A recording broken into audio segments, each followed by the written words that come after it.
வாழ்க்கையின் வேர்களோ மிக ரகசியமானது.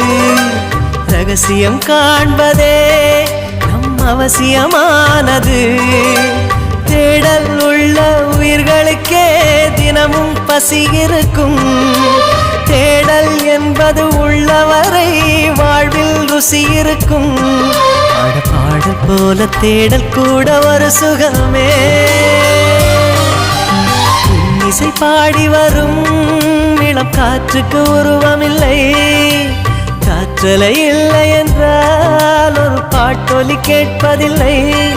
ஒரு காலம் வருகையில் உள்ளம் கொள்ளை போகுதே.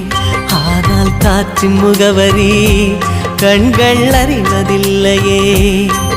இந்த வாழ்க்கையே ஒரு தேடல் தான். அதை தேடி தேடி தேடும் மனது தொலைகிறதே.